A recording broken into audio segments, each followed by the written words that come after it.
Baiklah, selamat datang teman-teman semuanya di mata kuliah manajemen strategik. Ya, di pertemuan pertama ini kita akan mempelajari ya mengenai pendahuluan dari manajemen strategik. Jadi pengantar dulu. Baiklah, yang pertama adalah apa itu strategi perusahaan. Jadi kita dari kata strategik ya, strategik itu ada unsur strategi di situ. Kemudian yang jadi pertanyaan adalah apa itu strategi perusahaan? Secara singkat, strategi perusahaan itu adalah sekumpulan aksi yang dilakukan perusahaan untuk mengalahkan kompetitor dalam jangka panjang untuk mendukung pertumbuhan dan masa depan perusahaan. Baiklah, jadi ya tentu teman-teman sudah sering dengar istilah strategi. Tentu juga teman-teman sudah pernah menyusun strategi sebelumnya dalam kehidupan sehari-hari. Seperti misalnya menyusun strategi untuk masuk UPNPJ, strategi untuk tembus SNMPTN, SBMPTN, strategi untuk mendapatkan nilai A di mata kuliah manajemen strategik atau mata kuliah lain, strategi untuk memenangkan lomba, mungkin LKTI, Olimpiade, Business Plan, Business Case, lomba debat, atau lomba-lomba yang lain. Dan ya banyak lagi lah strategi. Kalau untuk perusahaan, ya sebetulnya strategi itu kan apapun lah yang kita rencanakan, kita susun untuk mencapai apa yang kita inginkan. Nah, apa sih yang diinginkan oleh perusahaan? Tentu saja mengalahkan kompetitornya. Oleh karena itu ya strategi perusahaan, arah atau orientasinya adalah untuk mengalahkan kompetitor. Oleh karena itu di dalam strategi perusahaan itu terdapat ya penjelasan bagaimana memposisikan perusahaan. Sekali lagi jangan lupa konsep segmenting, targeting, positioning yang sudah teman-teman pelajari di manajemen pemasaran. Kemudian bagaimana menarik konsumen, bagaimana bersaing dengan kompetitor, bagaimana mencapai target perusahaan, bagaimana memanfaatkan peluang, dan bagaimana mengantisipasi perubahannya.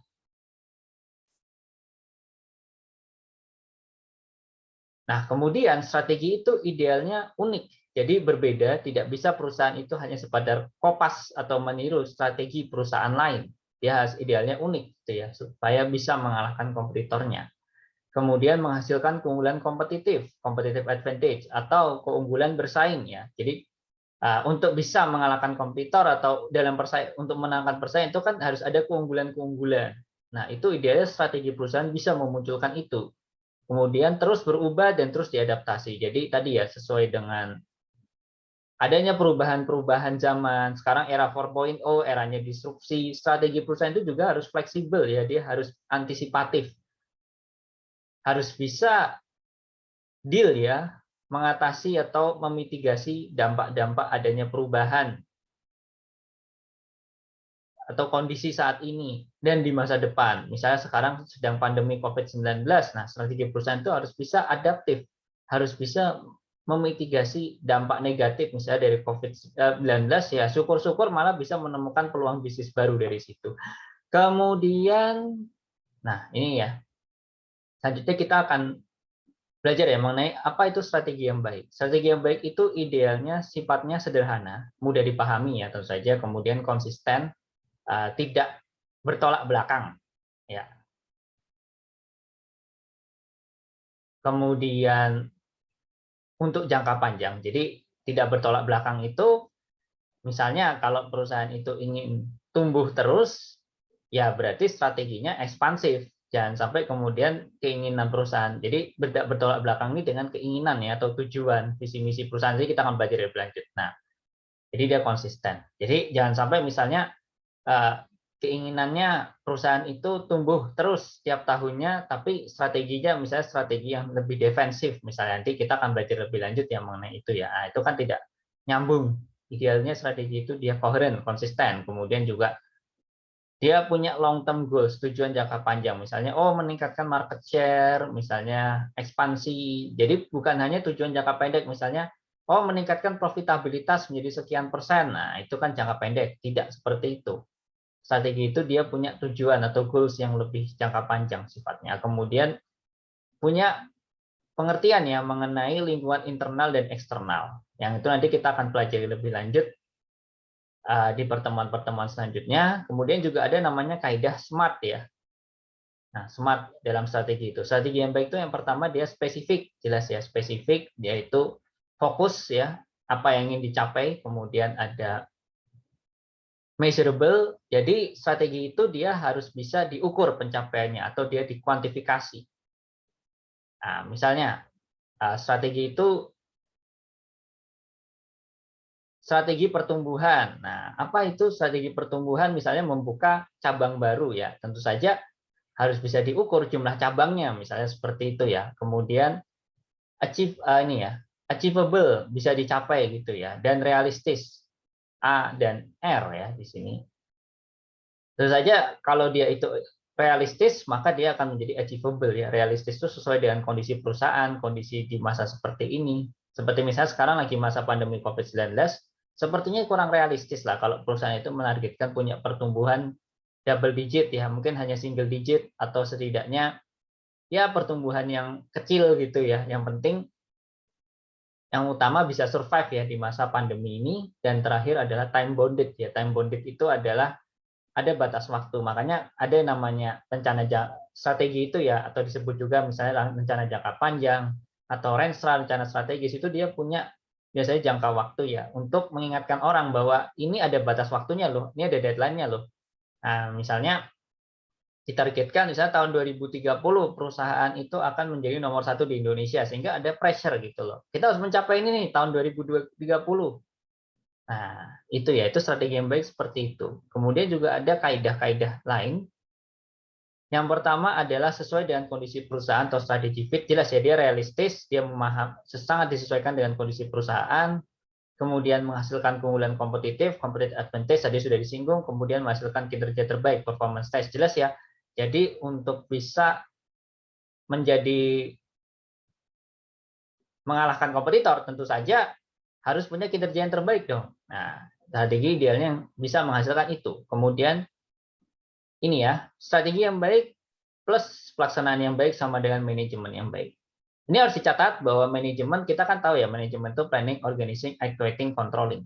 Tapi terkadang dalam prakteknya manajemen itu hanya sebatas planning tok, perencanaan oke. Tapi kadang ketika dieksekusi kacau itu ya.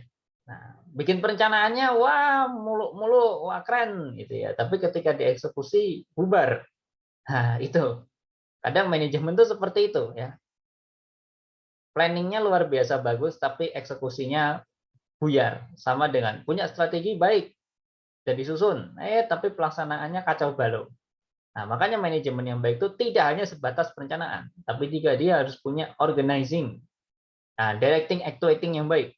Dan itu juga harus dikontrol gitu ya. Jadi eksekusinya itu harus bagus. Itulah manajemen yang baik. Nah, ini ya. Jadi kita akan belajar lebih lanjut bahwa strategi perusahaan itu dia dipengaruhi ya, atau didasarkan oleh internal perusahaan atau the firm, yang kita akan belajar lebih lanjut, dan kemudian eksternal perusahaan atau the industry environment. Ya. Jadi kita akan belajar lebih lanjut di pertemuan selanjutnya. Kemudian apa itu manajemen strategik? Nah, setelah kita belajar strategi panjang lebar, nah sekarang apa itu manajemen strategik?